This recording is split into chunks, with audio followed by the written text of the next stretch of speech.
আসো, রাসূলুল্লাহ সাল্লাল্লাহু আলাইহি ওয়াসাল্লামের তরিকার ভিতরে আল্লাহর দ্বীন কায়েম আছে না নাই? তো তুমি কোন তরিকায় আছো? ডুল্লনির তরিকা। কি যে চোখ বন্ধ করে কি করে? চোখ বন্ধ করার কোনো কাম নাই। ফাতাবিরু ইয়া উলিল আবসার, চোখ খুলে দেখ মুসলিম জাতির উপরে কারবালা চলছে। ঠিক না? চোখ বন্ধ করে কিসের জিকির করা হবে? কলিজার ভিতরে আগুন জ্বলছে, ঠিক কিনা বলো? মুসলিম দুনিয়ার উপরে কি চলছে? 88 সাল থেকে আজ পর্যন্ত আব্বাস মাদানি বিপ্লবের নায়ক আলজেরিয়ার কারাগারে। 88 সাল থেকে 2014 সাল এখনো পর্যন্ত আলজেরিয়ার কারাগার থেকে আব্বাস মাদানিকে বের করা হলো না। তোর কোনো আফসোস পর্যন্ত নাই, ঠিক কিনা বলেন? মিশরে কি হচ্ছে? জনগণের নির্বাচিত সরকার কারাগারে হাজার হাজার লোকের উপরে ফাঁসির দণ্ড দেওয়া হয়েছে, ঠিক কিনা? শুধু একদিন আজহারের, বিশ্বের শ্রেষ্ঠ ইসলামী ইউনিভার্সিটি আল আজহারের 36 জন প্রফেসর একদিনে শহীদ হয়ে গেছে। তোমার কোনো আফসোস নাই? এই দেশে আল্লাহর দ্বীনের দায়ীদেরকে জবাই করা হচ্ছে। তুমি কিসের জিকিরের হালকা করো? আজ পর্যন্ত কোনোদিন আহা বলে আওয়াজ দাও নাই, ঠিক কিনা? তোমার সাথে কোন ইবলিসের সম্পর্ক আছে? এই থামো, এই থামো বলছি। আমি ভাইদেরকে বলতে চাই, উম্মতের এই দুর্দিন চলছে। এই অবস্থা আমাদের জন্য করণীয় কি? রাসূলুল্লাহর তরিকা কি? রাসূলুল্লাহর কালাম কি বলছে? সে হাদিস বলে শেষ করতে চাই। ইয়া মুআজ, হে মুআজ। মুআজ কি সাধারণ সাহাবী না অসাধারণ সাহাবী? কোরআন শরীফের জবরদস্ত আলেম হযরতে মুআজ।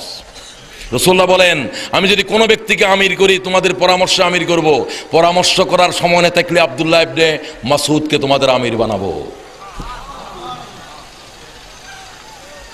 মুআজ ইবনে জবলকে তোমাদের আমির বানাবো।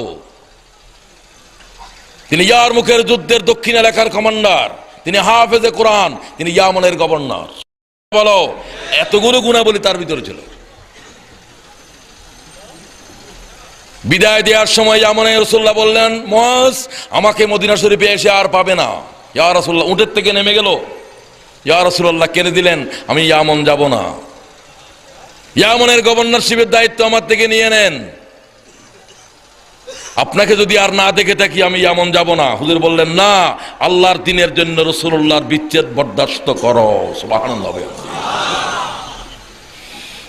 তাকে বলে দিলেন, তুমি যখন আসবে তখন আমি থাকবো না, তুমি আমার কবরের পাশে দাঁড়াবে।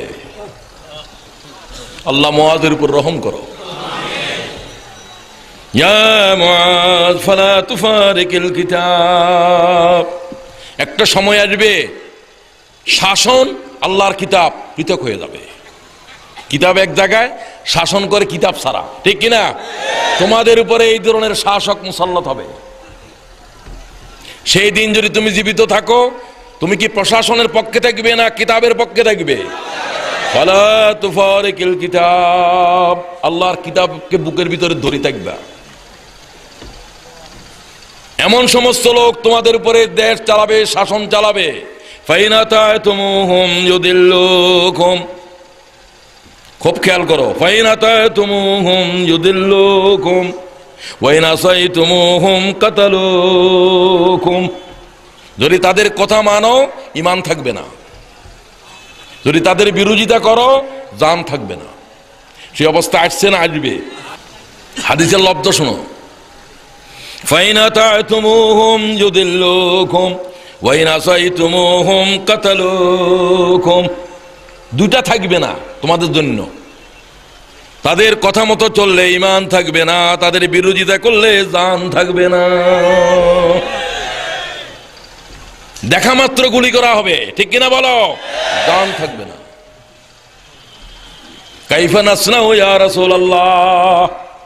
মুআজ বললেন, ইয়া রাসূলুল্লাহ, মুআজ যদি সে সময় জীবিত থাকে তার জন্য কি করণীয় হবে? আমি কি করব তখন যদি আমি বেঁচে থাকি? কি আপনারা যা রাসূলুল্লাহ বলবে তা মানতে রাজি আছেন কিনা? তাহলে হাদিস বলা হবে, না হলে আর বলা হবে না।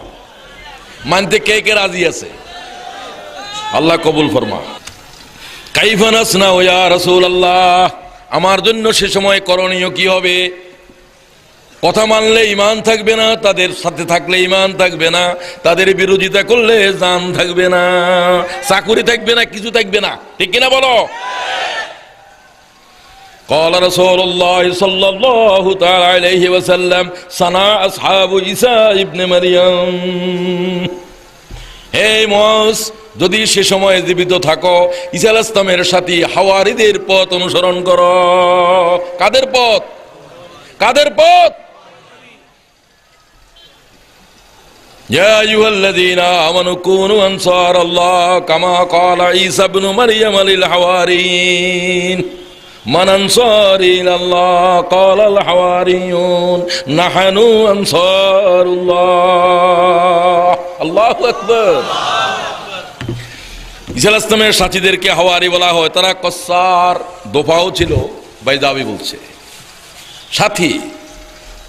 ঈসা আলাইহিস সালাম বললেন, হে আল্লাহকে সাহায্য করার জন্য তোমরা কে কে প্রস্তুত আছো? হাওয়ারিরা জবাব দিল, ওয়াকালাল হাওয়ারিয়ুন নাহনু আনসারুল্লাহ। আল্লাহু আকবার। তারা বলল, হে আল্লাহর পয়গম্বর, আল্লাহর দ্বীনকে সাহায্য করার জন্য আমরা খাড়া আছি। আমি জিজ্ঞাসা করতে চাই, তোমরা কি আল্লাহর দ্বীনকে সাহায্য করতে রাজি আছো নাকি? আল্লাহ আমাদের হাত কবুল কর, আমাদেরকে হাওয়ারীদের ভিতরে শামিল করো। সবাই কও আমিন।